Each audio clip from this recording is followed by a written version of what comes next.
हम जीते तो संविधान की जीत, आप जीतो तो संविधान को खतरा।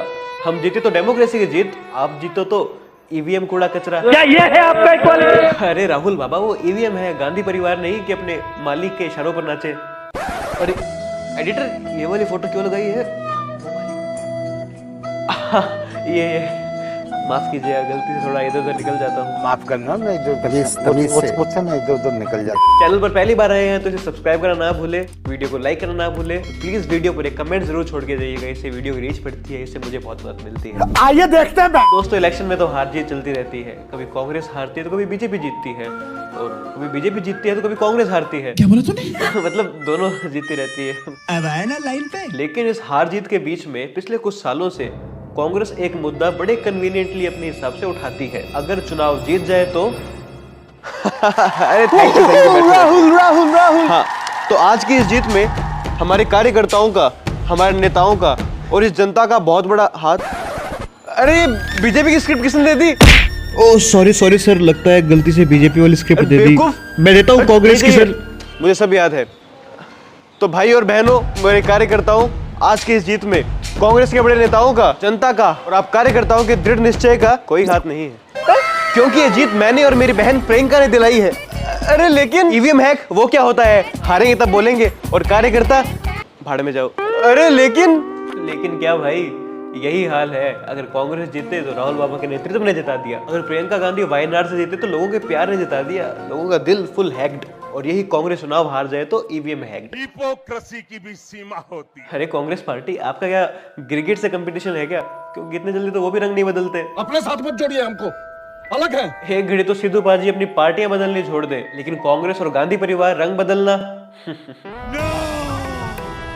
ये नहीं हो सकता। ईवीएम को गाली देने से पहले राहुल गांधी और उनके चेले चपाटों को ये जानना बहुत जरूरी है कि ईवीएम देश का गौरव है। ईवीएम का काम देश के लोकतंत्र को और मजबूत करना है। और अगर आपको लगता है कि ईवीएम इतनी बेकार चीज है, हमेशा आपके खिलाफ रिजल्ट देती है, तो जब आप चुनाव जीत जाते हैं, जब आपके स्टेट इलेक्शन में आपकी पार्टी चुनाव जीत जाती है, तो आप गूंगे कैसे हो जाते हैं जी? वो क्या है कि मैं कभी कभी बोल भी सकता हूँ और कभी कभी सुन भी सकता हूँ। मैं थोड़ा अलग तरीके का गूंगा। आज तक एक भी ऐसा इलेक्शन नहीं हुआ जो ईवीएम टेम्परिंग के कारण रद्द हुआ हो। एक गिना दो। ये तो बस हार के बाद बहाने हैं। तुम फेल हो गए हो।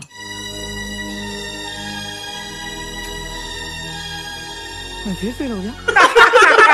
राजीव गांधी सीट्स हारे थे तो उन्होंने कहा कि ये बैलेट पेपर में इसकी वोटिंग में थोड़ी हेर फेर हो गई है, हमारे वोट इधर उधर हो गए हैं, इस कारण हम हार गए। और अब राहुल गांधी बोल रहे हैं कि ईवीएम हैक्ड होने के कारण हम हार गए। पिताजी और बेटे जी की आदत तो सेम है, लेकिन फर्क ये है कि राजीव गांधी की बात एक बार फिर भी थोड़ी सेंस कर सकती है, लेकिन बेटे जी का पॉलिटिकल करियर अगर सेंस कर जाए तो ही बहुत बड़ी बात है। वो जवान तो है, मगर उसका दिमाग अभी भी बच्चे जैसा है। राजीव गांधी जी देश के पूर्व प्रधानमंत्री हैं, मेरे मन में उनके लिए बहुत सम्मान है, लेकिन जस्ट बिकॉज राहुल गांधी उनके बेटे हैं, वो मैं सम्मान इनके तरफ शिफ्ट कर दूं, ये तो देखो हो नहीं सकता। और जब अगर कांग्रेस पार्टी को या फिर इंडिया अलायंस को, जो पार्टी इसका विरोध करती है, ईवीएम का विरोध करती है, आपको लगता है कि ईवीएम इतनी खराब है, ईवीएम इतनी इजीली हैक्ड हो जाती है, तो जब 2017 में इलेक्शन कमीशन ऑफ इंडिया ने सभी पार्टी को एक ओपन इन्विटेशन दिया था, आइए बड़े से बड़ा हैकर लेके आइए और ईवीएम मशीन को आप हैक करके दिखा दीजिए, क्यों एक भी सिंगल पार्टी तक वहां उस चैलेंज को एक्सेप्ट करने नहीं गई? धंधा बंद करवाएगा क्या? रियलिटी ये है कि ये लोग ईवीएम हटाकर वही गुंडा राज वापस लाना चाहते हैं। आपको बंगाल याद होगा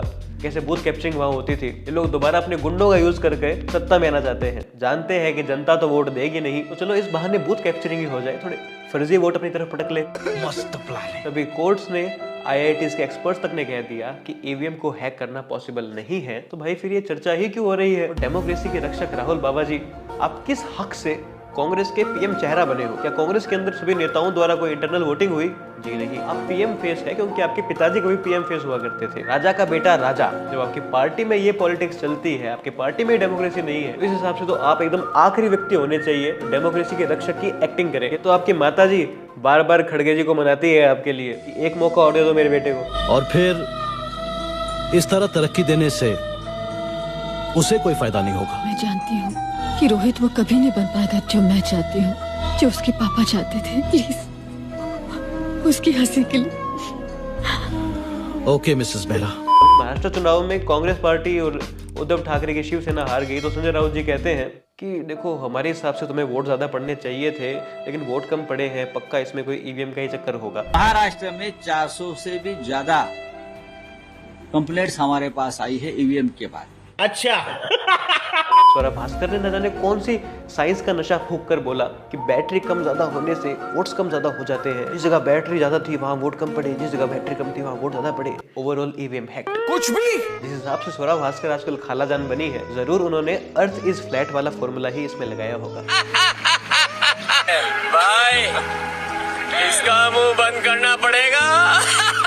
2024 के लोकसभा चुनाव का रिजल्ट आया था तो बीजेपी पूर्ण बहुमत नहीं ले पाई थी। इंडिया अलायंस का एक भी मेंबर नहीं बोला कि यहाँ पे ईवीएम हैक हुआ है। और जैसे ही हरियाणा और महाराष्ट्र में बीजेपी जीतती है तो ईवीएम हैक का रोड़ा फिर शुरू हो जाता है। पुराणों में इसे ही हिपोक्रेसी कहा जाता है। बेशर्म आदमी। 2019 से आज तक करीब 4 करोड़ वीवीपैट और ईवीएम का वेरिफिकेशन हो चुका है, लेकिन आज तक एक भी ईवीएम और वीवीपैट में मिसमैच नहीं आया है। 0% मिसमैच। इससे बड़ा क्या सैंपल साइज आपको चाहिए?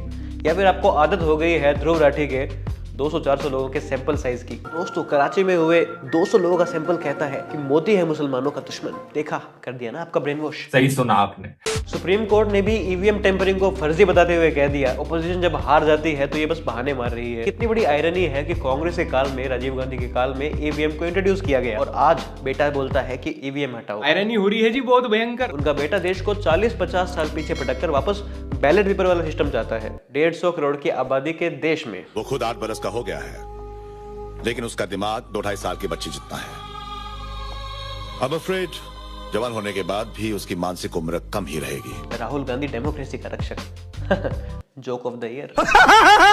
अधिकतर आप देखोगे एंटी इंडिया फोर्सेस जो भी है वो ईवीएम के खिलाफ है, ईवीएम को हटाना चाहती है। सैयद सूजा जैसे लोग इंटरनेट पर ऐसा फोर्स नैरेटिव चलाते हैं कि उन्होंने देखो ईवीएम हैक करके दिखा दिया, बल्कि इसका फैक्ट चेक ये है कि ईवीएम कभी हैक हुई ही नहीं। ये लोग जानते हैं ऐसे तो जनता से वोट मिलेगा नहीं। ईवीएम हट जाए, थोड़ा गुंडागर्दी करके लोगों को डराकर वोट ले लेते हैं। यही तो है राहुल गांधी की डेमोक्रेसी।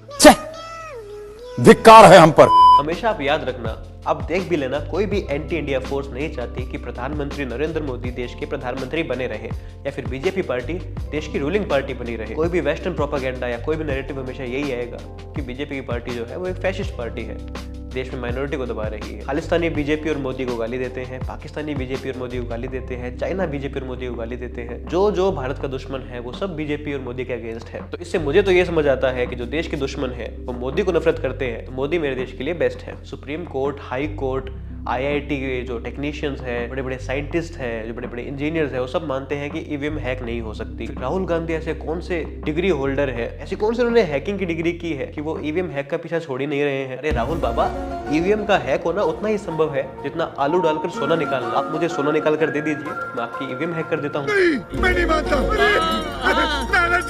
और रियलिटी ये है कि बीजेपी और प्रधानमंत्री नरेंद्र मोदी बार बार चुनाव इसलिए नहीं जीत रहे क्योंकि उन्होंने ईवीएम हैक कर रखी है। उन्होंने हैक कर रखा है जनता का दिल। बीजेपी साउथ में नहीं जीतती है, क्या मतलब है? वहाँ पे ईवीएम हैक नहीं है, इसका मतलब ये है कि साउथ की जनता बीजेपी को अभी तक नहीं चाहती। ओवरऑल बीजेपी स्टेट्स में जीतती है क्योंकि लोग मोदी को पसंद करते हैं, लोग बीजेपी को पसंद करते हैं, स्टेट के हेड को पसंद करते हैं। भारतीय जनता पार्टी को प्यार करती है। जनता को लगता है कि बीजेपी पावर में रही उनका देश सुरक्षित है, वो सुरक्षित है। पाकिस्तान कहाँ उछल रहा है आजकल? दुम दबाकर बैठा हुआ है। पहले 26/11 जैसे आतंकी हमले करवाता था, अब भीख मांग रहा है कि प्लीज चैंपियंस ट्रॉफी में हमारे पास आ जाओ खेलने। झुक के रहना पड़ेगा मेरे आगे। जनता देख रही है बीजेपी के काल में, पीएम मोदी के काल में देश की अर्थव्यवस्था बढ़ी है, मजबूत हुई है और आने वाले समय में विश्व की तीसरी सबसे बड़ी अर्थव्यवस्था बनेगी।